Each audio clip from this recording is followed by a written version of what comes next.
ఎట్టకేలకు వైఎస్ఆర్సీపీ అనకాపల్లి ఎంపీ అభ్యర్థిని ప్రకటించేసింది.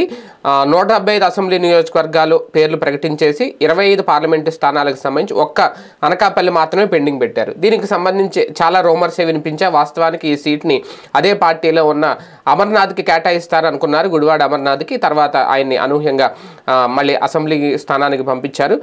అయితే ఇప్పుడు సడన్గా ప్రకటించడం ఎవరో కొత్త క్యాండిడేట్ వస్తారేమో అని ఒక ప్రచారం జరిగింది.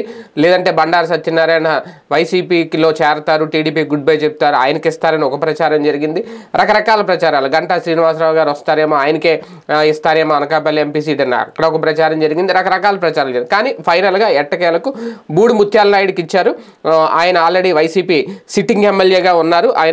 ఆయన్ని తీసుకొచ్చి ఇక్కడ ఆయనకు మొన్న సీటు కూడా కేటాయించేశారు. ఆల్రెడీ మొన్న 175 స్థానాలకు సంబంధించి ప్రకటించిన నేపథ్యంలో మాడుగుల సిట్టింగ్ ఎమ్మెల్యే ఆయనకు ఆ స్థానం ప్రకటించేసిన నేపథ్యంలో మళ్ళీ ఇప్పుడు ఆయన్ని మార్చి అనకాపల్లి ఎంపీ స్థానం ఇచ్చారు. అలాగే మాడుగుల ఎమ్మెల్యే టికెట్ను ఈర్లి అనురాధకి ఇచ్చారు. ఒక రకంగా ఈర్లి అనురాధ ఎవరో కాదు, బూడి ముత్యాల నాయుడు గారి కుమార్తె అనురాధ. ఒక రకంగా ఈయన కొప్పువెలమ సామాజిక వర్గానికి చెందిన వ్యక్తి. ఇప్పుడు తండ్రి కూతుర్లు ఇద్దరికి కూడా సీట్ వచ్చినట్టు లెక్క. అంటే ఆ కుటుంబానికే మరొకసారి, ఎందుకంటే అక్కడ అనకాపల్లిలో వెలమ సామాజిక వర్గం ఓటు బ్యాంక్ ఎక్కువగా ఉంటుంది కాబట్టి.